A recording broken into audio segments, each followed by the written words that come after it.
ഞാൻ ജോയി മാത്യു ചേട്ടനോട് ചാലഞ്ച് ചെയ്യുന്നു. അത് ലീഗലി ഒരു ചാലഞ്ചാണ്. സോറി, സംഘടനാപരമായിട്ട് ഒരു ചാലഞ്ചായി കാണണ്ട. ഞാൻ മെയ് 3-ാം തീയതി അമ്മയിൽ ഒഫീഷ്യൽ മെയിൽ ചെയ്തില്ല എന്ന് ജോയി ചേട്ടന് തെളിയിക്കാൻ പറ്റുമെന്ന് ഞാൻ ചോദിക്കേണ്ടത്. ഞാൻ താരസംഘടനയായ അമ്മയുടെ ട്രഷറർ കൂടിയായിരുന്ന ഉണ്ണി ശിവപാൽ നമ്മളൊപ്പം ചേരുകയാണ്. സർ, ഇപ്പോൾ കഴിഞ്ഞ ദിവസം അമ്മയുടെ യോഗത്തിൽ ജനറൽ ബോഡിയിൽ പറഞ്ഞ ഒരു കാര്യം എല്ലാത്തിനും കാരണക്കാരൻ ഉണ്ണി ശിവപാലാണ്, ട്രഷററാണെന്നുള്ളതായിരുന്നു. എല്ലാത്തിനും കാരണക്കാരൻ സർവീശ്വരനാണ്, നമ്മളല്ല. അങ്ങനെയൊന്നും പറഞ്ഞിട്ടില്ല. അത് തെറ്റാണ്. ആക്ച്വലി അത് നിങ്ങൾക്ക് കിട്ടുന്ന ന്യൂസുകൾ ഹാഫ് ബോയിൽഡ് ആണ്.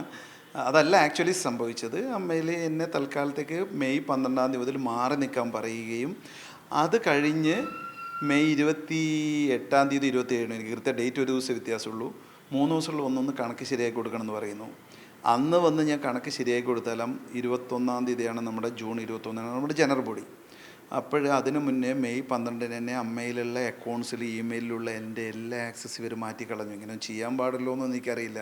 ഗണേശേട്ടനും ബാബുരാജ് ഭായി അങ്ങനെ പലരും ചാനലിൽ പറയുന്നത് തന്നെ നിങ്ങൾ കേട്ടിട്ടുണ്ടാവും. കാരണം വെച്ചാൽ അങ്ങനെ ട്രഷറിനെ മാറ്റുന്ന ചരിത്രം പോലും ഇല്ല. അതും ഒരു ജീവനക്കാരി പറഞ്ഞിരിക്കുന്നത്. അതിൻ്റെ കാര്യത്തിലൊക്കെ ഞാനിപ്പോൾ പോകുന്നു പോലുമില്ല. കാരണം ഞാൻ അങ്ങനത്തെ ഒരാളല്ല എന്നുള്ളത് അല്ല വിഷയം എൻ്റെ. കാരണം അത് ഞാൻ എവിടെ വേണം ചാലഞ്ച് ചെയ്യാൻ തയ്യാറാണ്. I don't care. Okay, so അത് വിഷയമാണ്. അപ്പോൾ സ്ത്രീ പുരുഷൻ വെച്ചിട്ട് കളിക്കേണ്ട ഒരു ഗെയിം അല്ല ഇത്. ജെൻഡർ ഈക്വാലിറ്റി എന്ന് പറയുന്നതും ഞാൻ വിശ്വസിക്കുന്ന ആളല്ല. കാരണം സ്ത്രീ നമ്മളെക്കാട്ടിയും പവർഫുള്ളാണെന്ന് വിശ്വസിക്കുന്ന ആളാണ് ഞാൻ. അപ്പോൾ നമ്മൾക്ക് എങ്ങനെ അത് ഈക്വൽ ആവുക? ഓക്കെ, അങ്ങനെയൊക്കെയുള്ള ഒരു വ്യത്യസ്തമായ ലോകത്തിലും ജീവിതത്തിലൊക്കെ ജീവിക്കാൻ നമ്മൾ ഇങ്ങനത്തെ ഒരു കാര്യത്തിൽ കൊടുങ്ങാനും കൊടുക്കപ്പെടാവുന്ന ആളല്ല. അതെനിക്ക് പറയാനുള്ളൂ. സോ കണക്കിൻ്റെ കാര്യത്തിലേക്ക് വരികയാണെങ്കിൽ അമ്മയിൽ ഇതുവരെ ഞാൻ ഒരു 6 മാസമായി പ്ലാൻ ചെയ്ത് ട്രഷറാവുന്ന ആളാണ്. സോ ഐ നോ നമ്മളെല്ലാം ആർട്ടിസ്റ്റുകളാണ്. ഞാൻ പണ്ട് സിനിമയിലുണ്ടായിരുന്നു, ഇപ്പം അധികം സിനിമയിലും ടെക്നോളജിയും കണക്കൊക്കെ ബന്ധപ്പെട്ട ആൾ തന്നെ. ഈ കണക്കൊന്ന് നന്നായിട്ട് സീറോന്നൊന്ന് തുടങ്ങാം. കാരണം പഴയതിലൊക്കെ കുറച്ച് മിസ്റ്റേക്ക് ഉണ്ടാകും. കാരണം നമ്മൾക്ക് കലാകാരന്മാരെ കൊണ്ട് കണക്കൊക്കെ കൃത്യമാവണമെന്നില്ല, ശരിയല്ലേ? അപ്പോൾ അവരാരും തെറ്റ് ചെയ്തു എന്നല്ല, ഉണ്ടെങ്കിലും ഇല്ലെങ്കിലും അത് വിഷയമല്ല. ഞാൻ മുതൽ സീറോ തുടങ്ങാൻ വേണ്ടി ഒരാൾ വാങ്ങിച്ചാൽ ഇത്ര പൈസ എന്തെന്ന് എഴുതിയ അവിടെ നിങ്ങൾ ചോദിച്ചു നോക്കൂ, മിനിറ്റ്സിലുണ്ട്, അവിടെ എക്സൽ ഷീറ്റിലുണ്ട് ഉണ്ടാക്കിയിട്ട്. അപ്പോൾ അങ്ങനെ പെട്ടെന്നൊരു സമയത്ത് എന്നോട് മാറി നിൽക്കാൻ പോകുമ്പോൾ നമ്മളെല്ലാം വികാരം ദേഷ്യമൊക്കെ വരാം. ഞാൻ അതൊന്നും ചെയ്തില്ല. ഞാൻ എപ്പോഴും ഒഫീഷ്യലി മെയ് 2-ാം തീയതി ആ കുട്ടി ചാനലിൽ കയറിയിട്ട് എന്തൊക്കെയോ പറയണത് ഉണ്ടെങ്കിൽ ഒരു പ്രൂഫ് കൊണ്ടാണ് ഞാനത് ചാലഞ്ച് ചെയ്യാൻ തയ്യാറാണ്. അപ്പോൾ ആ വിഷയം പോകുന്നില്ല. പക്ഷേ മെയ് 3-ാം തീയതി ഞാൻ അമ്മയിൽ ഒഫീഷ്യലി ഒരു മെയിൽ അയച്ചിട്ടുണ്ട്. അതില്ല എന്ന് പറഞ്ഞിട്ട് ഉണ്ണി അബ്സ്കോണ്ട് എന്ന് പറഞ്ഞിട്ട് ഇപ്പോൾ ലാസ്റ്റ് നമ്മുടെ പ്രസിഡൻ്റായിരുന്ന പാവം അവരൊക്കെ പെട്ടെന്നൊരു ടെൻഷൻ കൊണ്ട് പറഞ്ഞതായിരിക്കും. അവർക്കൊന്ന് ലീഗലി എന്നെ ചാലഞ്ച് ചെയ്യാൻ പറ്റുന്ന കാര്യമല്ല അതൊക്കെ. ഓക്കെ, അതുകൊണ്ടാണ് ഞാൻ പറയുന്നത്.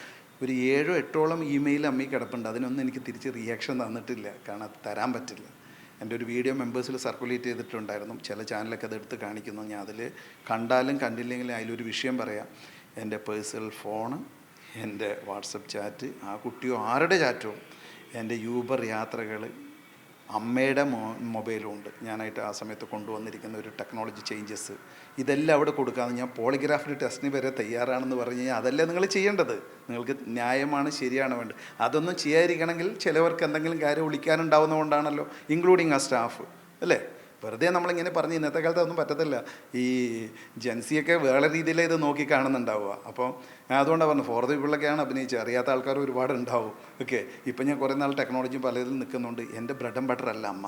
ഇതൊരു സർവീസാണ്. അവിടെ ഡെഡിക്കേറ്റഡ് സർവീസ് ചെയ്യുമ്പോൾ കൃത്യമായി കൊണ്ടുവന്നു കണക്ക്. ഇത് പ്രധാനമായിട്ട് ജോയി മാത്യു ഉൾപ്പെടെയുള്ളവർ പറഞ്ഞത് കൃത്യമായ കണക്കുകൾ ട്രഷറി തന്നില്ല. ഒന്ന്. രണ്ടാമത് അദ്ദേഹം നിർബന്ധ ലീവിന് പോയി എന്ന് പറയുന്നു. പക്ഷേ അദ്ദേഹം ഒരു ലീവോ ഒന്നും തന്നെ ഒരു അവധി അപേക്ഷ അല്ലെങ്കിൽ അങ്ങനെ നൽകിയിട്ടില്ല എന്നുള്ള 2 കാര്യങ്ങൾ അദ്ദേഹം ഇന്നിപ്പോൾ കഴിഞ്ഞ ദിവസം മാധ്യമങ്ങളോട് പറഞ്ഞ കാര്യമാണ്. ഞാൻ ജോയി മാത്യു ചേട്ടനോട് ചാലഞ്ച് ചെയ്യുന്നു. അത് ലീഗലി ഒരു ചാലഞ്ചാണ്. സോറി, സംഘടനാപരമായിട്ടൊരു ചാലഞ്ചായി കാണണ്ട. ഞാൻ മെയ് 3-ാം തീയതി അമ്മയിൽ ഒഫീഷ്യൽ മെയിൽ ചെയ്തില്ല എന്ന് ജോയി ചേട്ടന് തെളിയിക്കാൻ പറ്റുമെന്ന് ഞാൻ ചോദിക്കേണ്ടത്. ഞാൻ അതുപോലും ചെയ്യുന്നില്ല. അവിടെ ഉണ്ട് മെയിൽ. അപ്പോൾ പിന്നെ എങ്ങനെ ഒരാൾ അവരൊക്കെ അബ്സ്കോണ്ട് മുങ്ങുവാണ്. എനിക്ക് തന്ന ഒരു മെയിലിന് പ്രോപ്പറായിട്ട് സെമി ലീഗൽ മെയിലാണ് ഞാൻ കൊടുത്തിരിക്കുന്നത്. കണക്കുകൾ അവതരിപ്പിക്കാൻ പറ്റാത്ത വലിയൊരു വീഴ്ചയല്ലേ? ഉറപ്പായിട്ടും ഞാൻ പറഞ്ഞുതരാം. ഈ കണക്ക് നമ്മൾ എക്സൽ ഷീറ്റിൽ എഴുതിയാലും സിയർ എടുത്ത് പോയി കഴിഞ്ഞാൽ ഹെഡിൽ പേര് വ്യത്യാസമുണ്ട്, കണക്ക് വ്യത്യാസമുണ്ട്. ഇത് വെരിഫൈ ചെയ്യണോ വേണ്ടയോ? കാരണം ഓഡിറ്റാണ് ഫൈനൽ. ഞാൻ കൊടുക്കുന്ന കണക്കല്ല. അതിന് എനിക്ക് സമയം തരണം. എൻ്റെ ആക്സസ് കട്ട് ചെയ്തിട്ട് മെയ് 12-ാം തീയതി കഴിഞ്ഞിട്ട് 13 ചാനലിലൂടെയാണ് ഞാൻ അറിയേണ്ടത് എന്നെ മാറ്റി നിർത്തിയെന്ന്. ഞാനിത് ചാലഞ്ചായി ഏറ്റെടുക്കുന്നില്ല.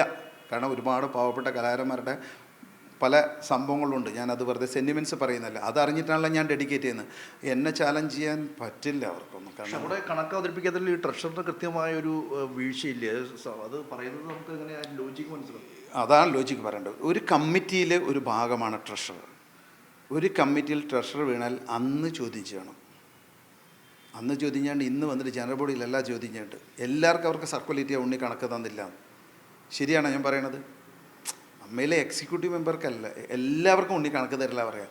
ഇത് എൻ്റെ കൊടുത്ത മെയിലിന് ഉത്തരമില്ലാതെ എൻ്റെ കൈയും കാലും കട്ട് ചെയ്തിട്ട് ഞാൻ ഉണ്ടാക്കിയ എക്സൽ ഷീറ്റ് ഓൺലൈനിലൊന്നും ആക്സസ് ഇല്ലാതെ മെയ് 12 മുതൽ എന്നെ മാറ്റി നിർത്തിയിട്ട് കണക്ക് തരിക പറഞ്ഞിട്ട് ഞാൻ അവിടെ കൃത്യമായി സമയത്ത് വന്നു. കണക്ക് വായിക്കാൻ അവരുണ്ടാകുമ്പോൾ അവിടുന്ന് ജനറൽ ബോഡിയിൽ തന്നെ സംസാരിച്ചത് ഇതുവരെ നമ്മൾ കൊണ്ടുവന്ന കണക്കിന് ചേഞ്ച് നിങ്ങൾ കേൾക്കണം. ബാങ്കിലൊരു ചെക്ക് പോകുമ്പോൾ അതിനോടൊരു ലെറ്റർ ഉണ്ടാവും, അങ്ങനെയൊന്നും ആരും ചെയ്യില്ല. ഓക്കെ, ആ കണക്കിൽ ആർക്ക് എന്തിനാ RTGS എന്ന് പറഞ്ഞ ഡീറ്റെയിൽസ് കൊടുത്തു. ഞാൻ വന്നതിന് ശേഷം കണക്കിൽ എന്താ ചെയ്തിരിക്കുന്നത്, 5000-ന് മേലെ ക്യാഷ് ചെക്ക് കൊടുക്കാൻ പാടില്ല, അങ്ങനെയാണോ പണ്ട് കൊണ്ടുപോയി നിങ്ങൾ കണ്ടുപിടിക്കുക. അങ്ങനെ ചെയ്ത ഒരാൾക്ക് കണക്കിൽ എന്താ കാര്യമുള്ളത്? 2, കണക്കിൽ പൊരുത്തക്കേടുണ്ട്. ഞാനാ പറയുന്നത്. എന്തുകൊണ്ടറിയാം? കമ്മിറ്റി പാസ്സാക്കാത്ത വലിയ ചിലവുകൾ നടത്താൻ പാടുണ്ടോ?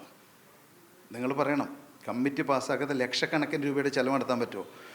ഫെബ്രുവരി 25 അമ്മയ്ക്കൊരു മെയിൽ അയച്ചിട്ടുണ്ട് ഞാൻ, എൻ്റെ ഡിസ്ക്രിപ്ഷൻ വെച്ചിട്ട്. കാരണം ആസ് എൻ എലക്റ്റഡ് ട്രഷറർ നമ്മൾ എന്താ ചെയ്യേണ്ടത് വെച്ചാൽ, ഒന്നിക്ക് രാജിവെച്ച് പോകണം, അല്ലെങ്കിൽ നമ്മുടെ എതിർപ്പ് പറഞ്ഞുകൊണ്ട് നമ്മൾ ഒപ്പിട്ട് കൊടുക്കണം. കാരണം അവിടെ ബ്ലോക്ക് ആവരുത് കാര്യങ്ങൾ. ഞാനൊരു മെയിൽ അയച്ചിട്ടുണ്ട്. കുടുംബസംഗമത്തിൽ ഫാഷൻ ഷോ ചെയ്തതിൽ 35 ലക്ഷം രൂപയാണ് നമുക്ക് സ്പോൺസർഷിപ്പ് ഉള്ളൂ. അതിന് 15 ലക്ഷം രൂപയോളം വേണമെന്നാണ് പറഞ്ഞത്. പിന്നെ അത് 13.5 സെറ്റിലായിട്ടുണ്ടാവും. ആ പൈസ കൊടുക്കാൻ നമ്മൾ പാടുണ്ടോ? അതും ഒരു പ്രശസ്തനായ കലാകാരൻ, അദ്ദേഹത്തോട് പറഞ്ഞ് ചിലപ്പോൾ ഫ്രീ ആയിട്ട് ചെയ്തു തരും. അവിടെ നമ്മൾ എടുത്തു കൊടുക്കുന്ന ചില കമ്മിറ്റി മെമ്പേഴ്സിൻ്റെ താല്പര്യപ്രകാരം അത് ചെയ്തിട്ടുണ്ട്. അതിന് ഞാൻ ചോദ്യം ചെയ്തപ്പോൾ അവർക്ക് ശത്രുവായി. അങ്ങനെയല്ലേ ഞാൻ പറയേണ്ടുള്ളൂ.